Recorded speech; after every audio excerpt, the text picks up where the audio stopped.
Pumasok na ng Philippine Area of Responsibility ang Tropical Storm Jangmi kaninang alas 12:30 ng madaling araw. Binigyan ito ng domestic name na Domeng. Inaasahang hindi na maglalandfall saan mang bahagi ng bansa. Huling namata ng Pag-asa ang bagyong Domeng sa layong 1,245 kilometro silangan ng southeastern Luzon. Kumikilos ito ng pa-north-northwestward sa bilis na walang binanggit na speed. Pero ang hangin nito, yung center wind ay umaabot ng 75 kilometers per hour. Malapit sa gitna, ang tampog bugso ay maabot naman ng 70 kilometro bawat oras. Ayon kay Charmaine Barilla, posibleng umakyat sa typhoon category ang bagyong Domeng bukas. Magkakaroon to ng wind signal sa extreme part ng northern Luzon. Inaasahan namang mag-i-exit din si Domeng sa Lunes. Nagmabaga naman ang naramdamang heat index ng mga residente ng Taytay Rizal, umakyat ng 51.07 degrees Celsius. Ang damang init kahapon, kaya pala talaga masakit sa ulo yung masakit sa ulo yung init kahapon. Sa advisory ng Taytay Public Information Office, naglabas ito ng babala na pinag-iingat ang mga residente ng real feel temperature na umabot nga ng 51.07 degrees Celsius bandang alas 11 ng umaga kahapon. Nagbabala ang lokal na pamahalaan ang ganitong matinding init ay maaaring magdulot ng heat cramps, heat exhaustion at heat stroke. Kaya't pinapayuhan ang publiko na mag-ingat. Pinalalahanan din ng mga residente na uminom na maraming tubig upang maiwasan ang dehydration at iba pang sakit na dulot naman ng matinding init ng panahon.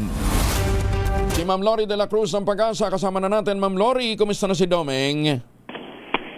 Magandang umaga, sir, at sa mga kababayan natin. Ito nga po ay nakapasok na ng park Nina at 12:30 in the morning at pinangalanan natin si Bagyong Domeng. At ngayon ay taglay ang lakas ng hangin na 75 kilometers per hour near the center at gustiness na 90 kilometers per hour. So nasa tropical storm category po ito. Sa ngayon ay yung kanyang trough, nagdudulot ho yan ng mga pag-ulan sa eastern section of Visayas, sa eastern Visayas at maging sa Caraga region. And bukod dyan, yung southwesterly wind flow ay nagdudulot din ng mga pag-ulan sa western sections ng Mindanao, Visayas at maging sa Palawan province. Sa ating projection, itong bagyo, hindi naman po ito maglalandfall. Pero dahil sa kanyang pananatili sa Philippine Sea, likely po ay ma-enhance o mahatak nito ang southwesterly wind flow.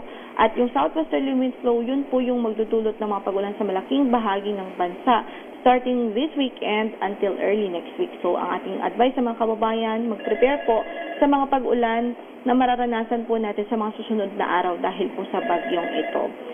Bukod dyan, yung ating heat index mataas pa rin ho dito sa Metro Manila, 44 degrees Celsius ang ating naitala kahapon at posible po na makapagtala pa rin ng 44 degrees Celsius po na heat index sa araw na ito. So ingat po at stay hydrated at iwas po muna tayo sa direct exposure sa sunlight, lalong-lalo na po sa katanghalian at hapon.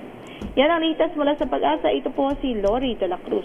Pero Ma'am Lori, wala pa nakataas na storm signal Opo, wala naman po sir at mababa naman yung chance niya na magtaas po tayo ng storm signal for now.